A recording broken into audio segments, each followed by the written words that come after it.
أعوذ بالله من الشيطان اللعين الرجيم. بسم الله الرحمن الرحيم. الحمد لله رب العالمين وبه نستعين والصلاة والسلام على أشرف الأنبياء والمرسلين خاتم النبيين سيدنا وسيد الأولين والآخرين بالقاسم المصطفى محمد وعلى أهل بيته الطيبين الطاهرين المعصومين المنتخبين المنتجبين المظلومين الذين أذهب الله عنهم الرجس وطهرهم تطهيرا. The third of our salawat with the loudest of our voices for the ta'jeel of the faraj of Salat al-Asr wal-Amr. Sallu ala Muhammadin wa ali Muhammad.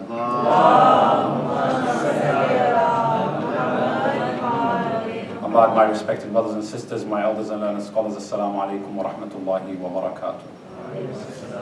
Azam Allahu ujurana wa ujurakum. May Allah subhanahu wa ta'ala compensate us and compensate you all on the remembrance of the month of Muharram and the ayam of the Aza, in which we remember Abi Abdullah Hussain alayhi afdal salatu wassalam. Sallu ala Muhammadin wa ali Muhammad. Allah subhanahu wa ta'ala said in the Quran Kareem, A'udhu billahi minash shaitanir la'inir rajim, Bismillah ar-Rahman ar-Rahim. You were, or you are, the best civilization which we have sent onto mankind. You enjoin people to that which is righteous, and you discourage from that which is unrighteous. In the Arabic language, or in the terminology of the Quran al-Kareem, Allah subhanahu wa ta'ala phrases this ayah of the Quran al-Kareem in a rather interesting way by speaking in the future past. Where he says, كنتم خير أمة أخرجت للناس تأمرون بالمعروف وتنهون عن المنكر. You were the best nation that we sent onto mankind. And this is interesting in that this ayah was revealed at the beginning of Islam. So why is Allah subhanahu wa ta'ala speaking as if our time has come and gone? We were the best, but no longer are. And that is because of the clause and the condition which follows, or rather the two conditions which follow, that is enjoining to that which is righteous and forbidding that which is unrighteous, or disassociating from that which is unrighteous or immoral, one could say.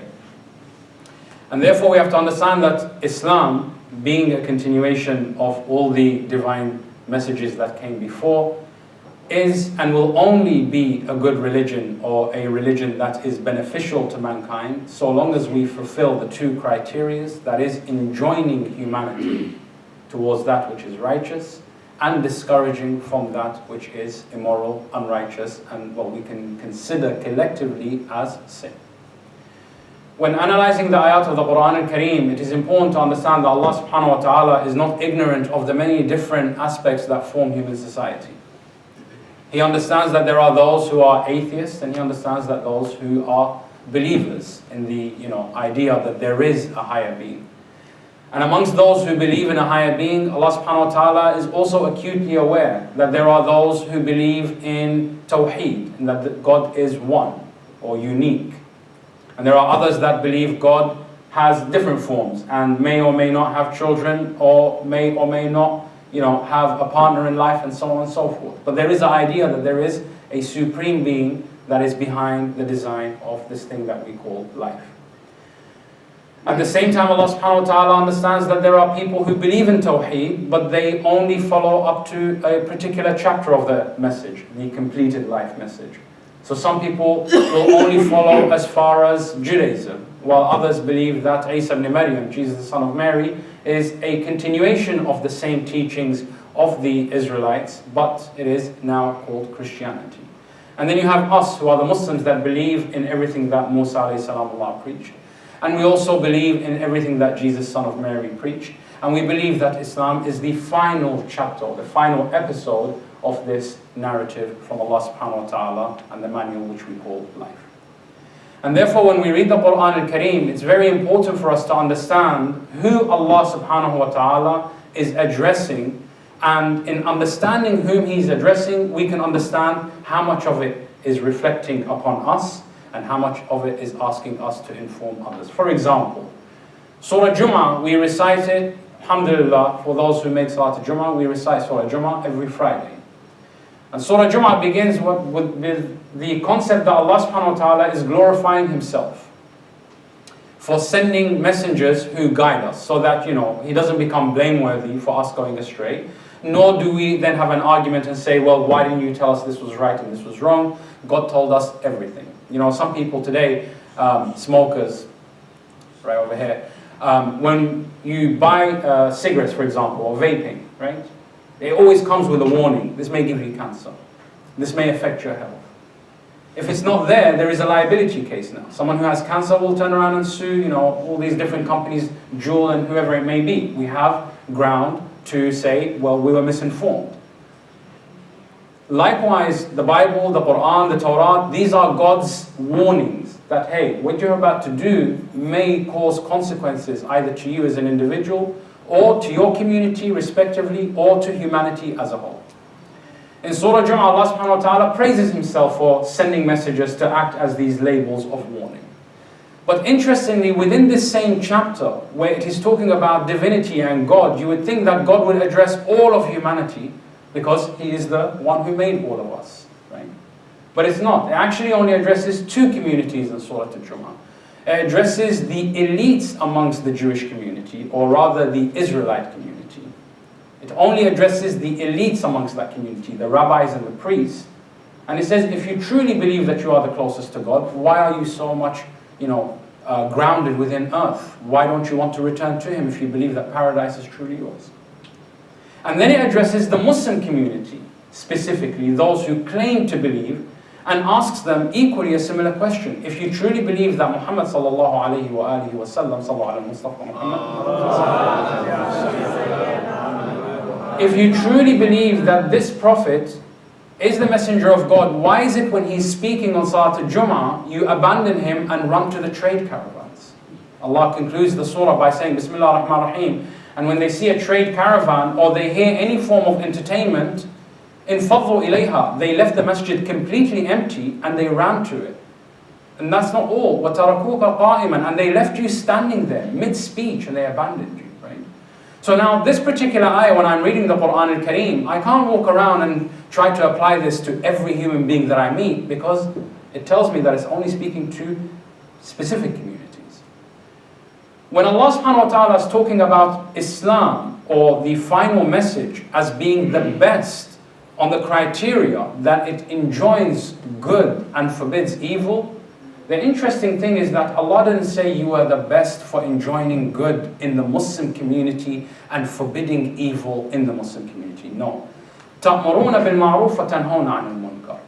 Collectively, wherever you are as a Muslim or a Muslimah, or as a God-conscious individual who truly and sincerely believes that there is a God and there is a plan, and that we are part of that plan, then we must come to the understanding that Allah subhanahu wa ta'ala did not send us just to make Muslim communities better, but rather wherever we are in the world and humanity is in need, we must be the proactive Muslim within that community. Sallallahu alaihi Muhammad.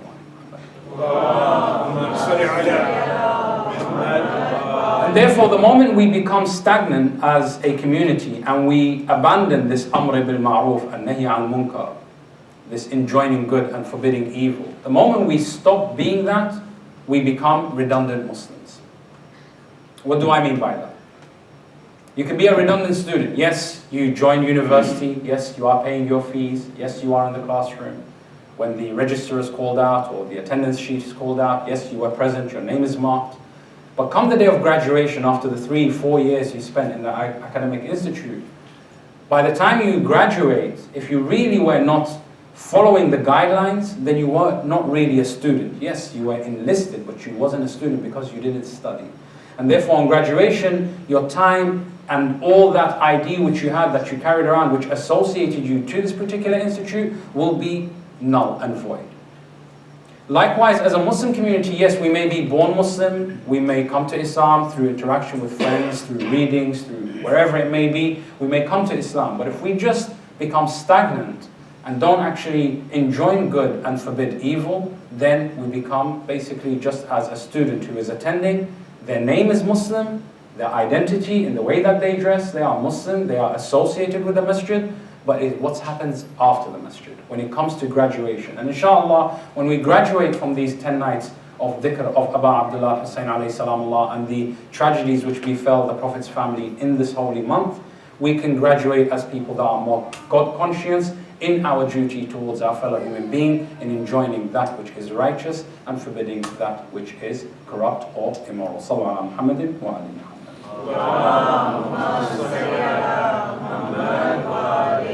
How do we enjoin good and forbid evil? This is a very important question. The doctor can sometimes give you the medicine, but then there is instructions on how to, administrate that medication.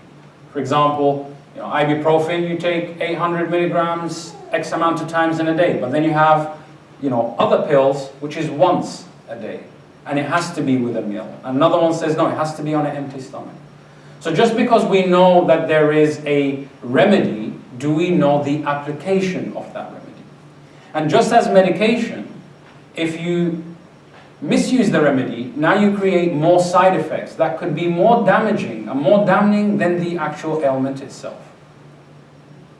Sometimes, especially, this is very common in the US, I've never experienced it anywhere in the UK, where, you have 5 seconds that tells you the benefit of the medication and 5 minutes that follow on the same advertisement that tells you all the side effects. Right? that could potentially go wrong in your life. It was a headache and now you need your liver removed, right? But the idea is what? Is that you can't just administrate medication to whomever. Okay? Likewise, a Muslim must think that way. When I say Muslim, it means collectively anyone who is God conscious, anyone who is trying to actually follow in the steps that have been set for us by God.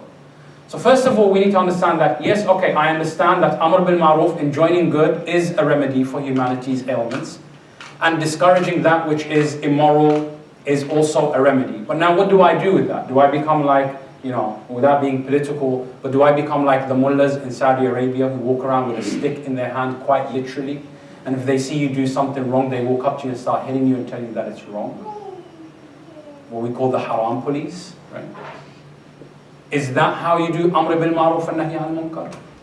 Do we become like ISIS, who goes around lopping off the heads of innocent civilians because they somehow, are more righteous, I guess? It doesn't make sense, right?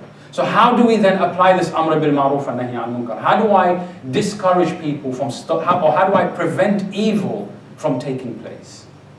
And this is why it becomes very important for us, specifically as a Shia community that subscribes to the idea that the Prophet's family are the only true interpretation of the Quran al-Kareem and of Islam. We look to Karbala.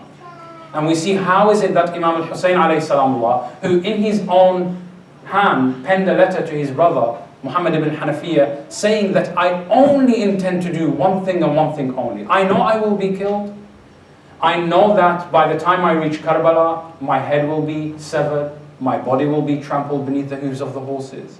I know that my sisters and my daughters and my nieces and all the women who are related to me through blood or through holy matrimony, they will all be taken hostage and captives, and they will be paraded in 3 different cities, not just one, but across the entire, Iraq and Syria and so on and so forth. I know all of this will happen to me, but it is necessary that it must happen.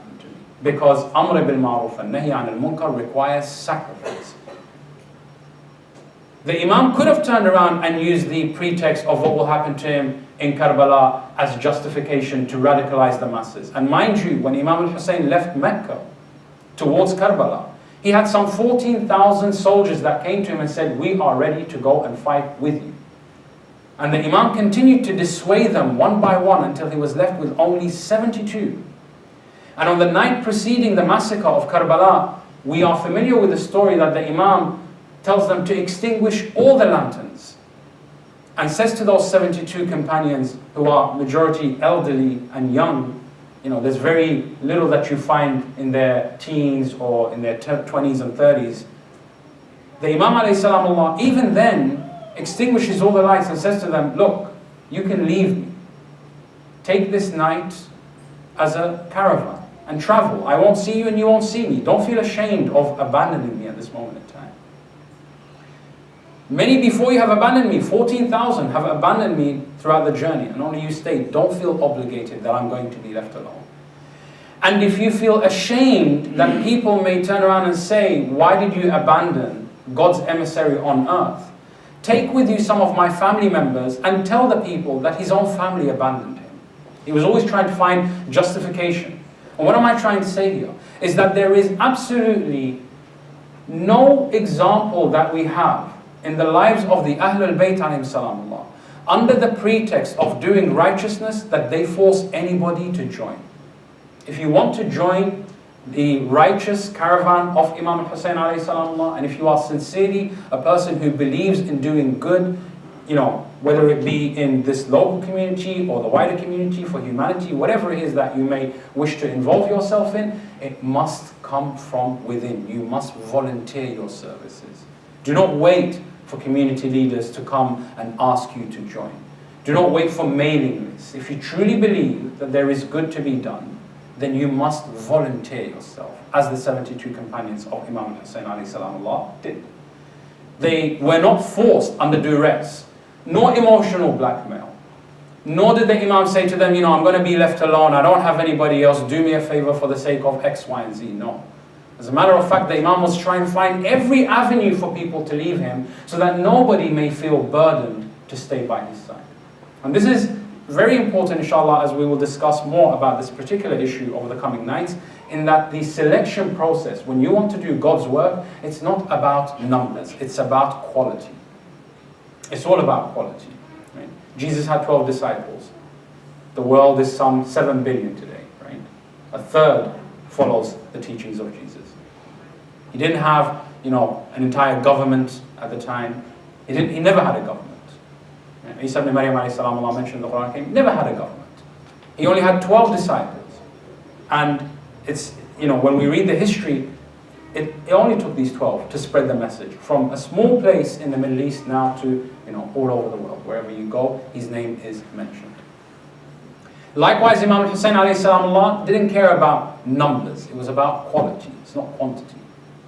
And the most important thing about quality is the quality of the people that are with me.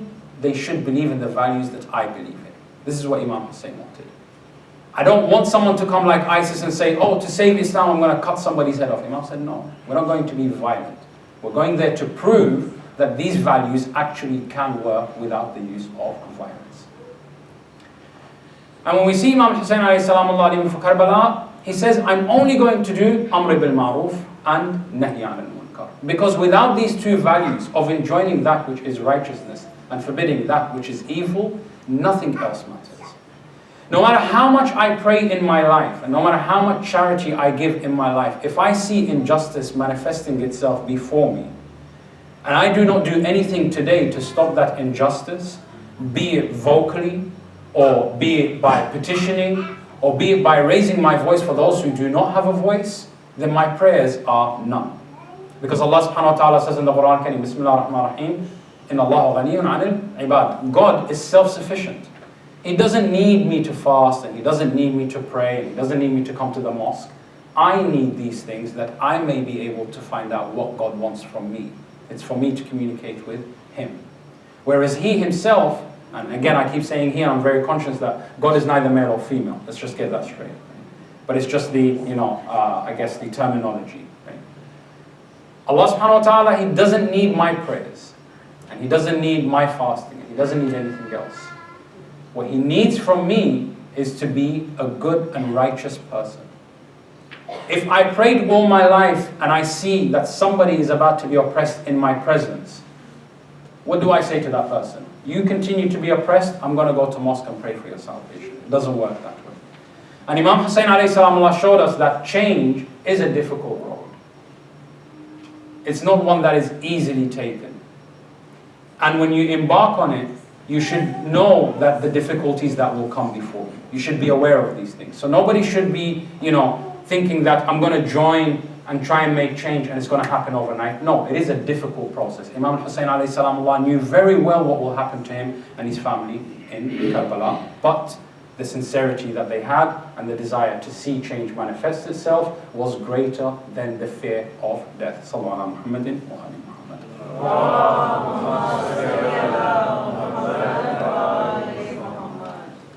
It is very important for us to understand in the Quran al-Kareem, there are many examples. We don't need to go out and try and reinvent the wheel. In the Quran al-Kareem, there are many, many examples in how to do things, also in how not to do things. Okay? When I want to do Amr bil Ma'ruf and Nahi an Munkar, the Quran al-Kareem tells me first and foremost, I must put that on myself. Okay? And this is a term which is called muraqabah. Muraqabah means to constantly be judging yourself. Because the idea is that if I want to make the world and humanity a better place, I must ask myself, do I have a place in that world? And am I part of this humanity? And hopefully the answer is yes. Because if you're concerned about humanity, then you should feel that you belong to humanity also.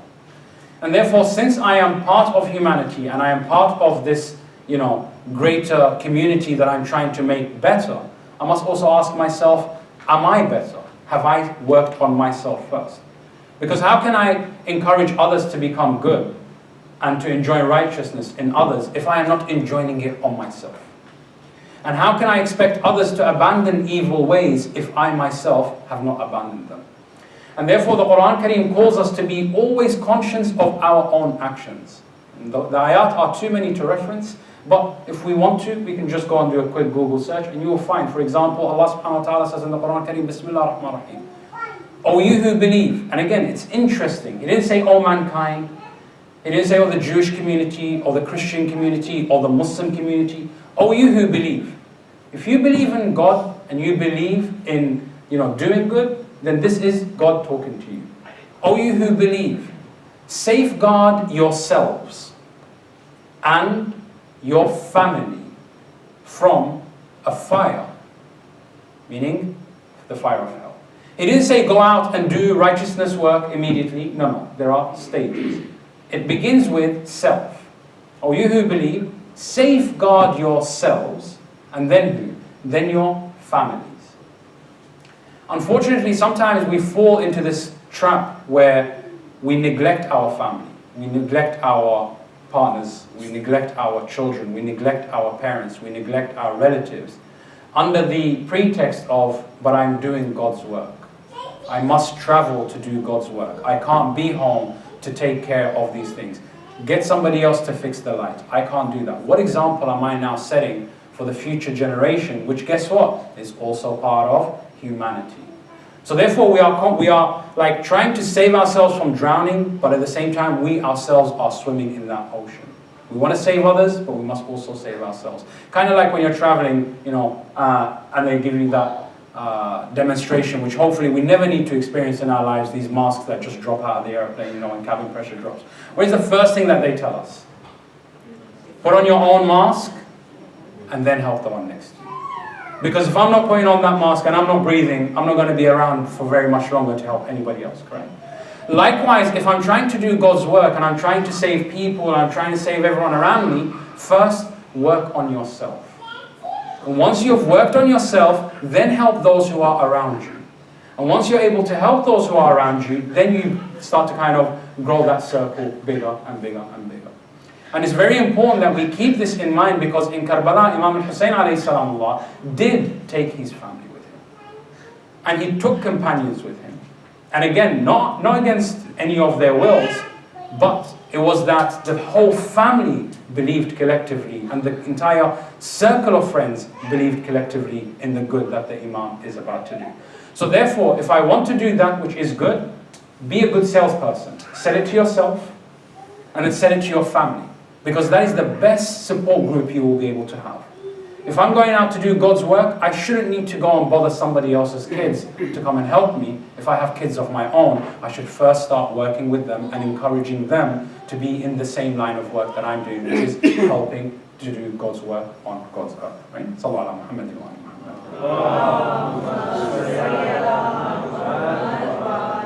And then when it comes to taking our families with us, in Karbala we also realize that there is independence. Just because they agree to join us in the work that we do, it doesn't mean that they have to do it in the exact same way which we do. Right? When we look at Karbala, we see Imam Hussain alayhi salamullah, he's not telling his children, to forcibly go. He actually engages them in conversation. Not that he doesn't know the answers, but for history that records in the generations to come, we may understand that Imam Hussain alayhi salam had instilled so much education on community and doing good for humanity in his own offspring, that when he has a question or when he has a dialogue and a conversation with them about what is going to transpire, their own response is equally as eloquent as their father. For example, Ali al-Akbar alayhi salatu wasalam, he says, Imam Hussain tells him, son, we are traveling to an inevitable death. Nothing awaits us in the plains of Karbala except death. So how do you perceive the situation? And he responds, after collecting his thoughts, he responds by saying, in this cause, death is sweeter than honey. Death is sweeter than honey. Whereas when we look at the story of Ibrahim and his son Ismail, he says, son, I have seen in a dream that I must kill you, when he wants to make the sacrifice. So what do you think we should do? Again, there is involvement, but the conversation, as we've been told, is that the dream happened 3 consecutive nights. So he's having the dream by himself, the son doesn't know, and then he comes to Ismail and he says, son, I've been having this dream, it's constantly reoccurring, I think I have to kill you. What do you think we should do? The son here, even though he is involved in the mission and the life, but the conversation about what's going to transpire wasn't really a very engaging conversation. What is his response? Father, do as you have been instructed. And God willing, you shall find me to be patient. Patience can only occur in times of difficulty. Meaning, for Ismail, because he wasn't fully aware of the entire circumstance, but he has faith that everything his father's telling him is good and right, he says, I'm going to do it. I don't fully understand. I will join, but I pray that I will have the patience not to fail. Whereas in the story of Karbala, Ali al-Akbar alayhi salamullah, given that he is fully engaged and fully aware of the circumstances, he doesn't say, I'm going to be patient. Because he already has made a conclusive stance that I know what's going to happen, I know why it's going to happen, I've been involved in the conversation from the very outset, and therefore I am determined that this is a good thing, a necessary thing, and if I have to die in the process, for me, death is sweeter than honey. And this is very important for a community such as ours. And when I say ours, I don't mean a Muslim community, but I mean a community of, first generation, second generation immigrants or migrants to the US. Our children, our youth, are seeing the world through a completely different lens as we've seen it. Okay? We've grown up with a complete different set of values, culturally, with a complete set of different historical events that have shaped the way we think and the way we perceive the world. And they are growing, in a complete different environment. Even the way they speak. I think I'm fairly still young, but I can assure you, if I was to read any message in anyone's phone who's under 15, I would have absolutely no idea what's going on. Right? So the idea is that they are seeing the world through one lens, and we are seeing the world through another lens. And we're finding a disconnect in trying to engage them to do God's work, right? That doesn't necessarily mean that they are negligent of God or negligent of goodness, negligent of righteousness. Ultimately, they are going to inherit this earth once we depart, right? It's not that they don't care, it's that we don't see eye to eye. And the reason why we don't see eye to eye is because there isn't much of an engagement. There isn't much of an engagement in why we do what we do, how we ought to do things, and what is the ultimate benefit that we hope for? What is the long-term vision? It's not that we have a short-term vision, we came to America to get you education and that's it. No, there is a long-term vision, and our kids need to be made of that long-term vision. And that is ultimately service unto mankind. Sallallahu alaihi wasallam. Inshallah, this general and I would say brief outlook is just to kind of get us a bit into the frame that the mind needs to be over the next 10 nights, inshallah, in discussing some real heavy topics on how we should get involved and why we should get involved, and how we must also look at ourselves and how we should make change in the way we perceive the situation so that the work which we do does not become wasted, inshallah. Sallallahu Muhammadin wa ala Muhammad. Let us dim out the lights, or somebody can just switch off the lights, as we commemorate and recollect the tragic memory of the family of Muhammad sallallahu alaihi wasallam. And in doing so, especially on this first night, I think it's very important to understand that we specifically as a Shia community, not just as a Muslim community, but as a Shia Ithna Ashari community, we have a very strong belief that the entire world and the entire universe, as a matter of fact, was created by Allah subhanahu wa ta'ala for the pleasure of one individual, one lady. You know, some people come and say women don't have rights. They really need to read what we have said about Fatima al-Zahra alayhi salam.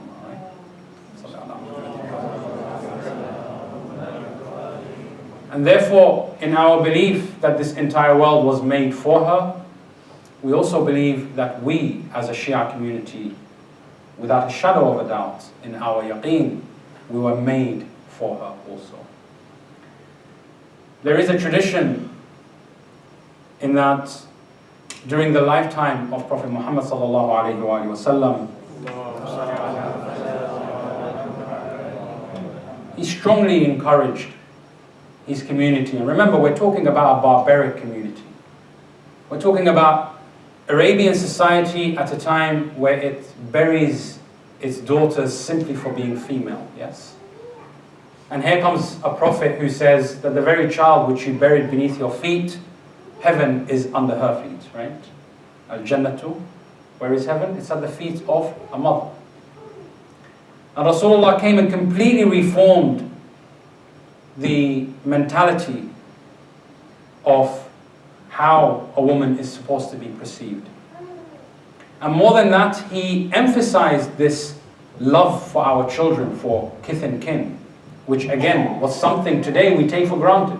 Today, it's very normal that your father should pick you up and hug you and embrace you and kiss you as a child. But in Arabian society, this was completely frowned upon.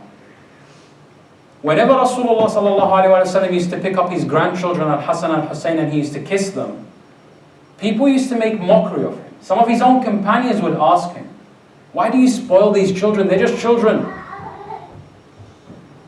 Whereas Rasulullah sallallahu alaihi wasallam showed us that there must be a strong connection in family, because again, we work as a unit. And the tradition says that Imam Al-Hassan alayhi salamullah would have been around about 4 years of age.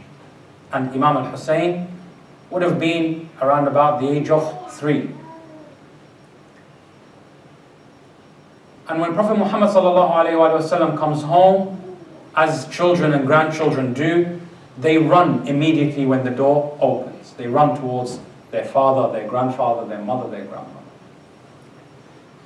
And Imam Hassan and Hussain both go running to the door, and as is the custom of the Prophet that he has them, used to, he picks them up both, and then he leans in and he kisses the elder son, Imam Hassan, on his lips, and then he goes to kiss Imam Hussain, the younger of the two, and Imam Hussain puts his face forward thinking that he's also going to get a kiss on his lips.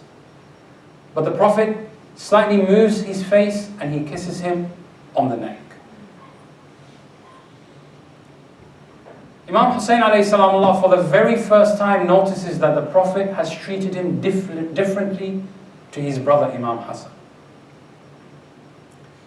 So he goes running to his mother, and I want you to imagine a 3-year-old complaining to its mother.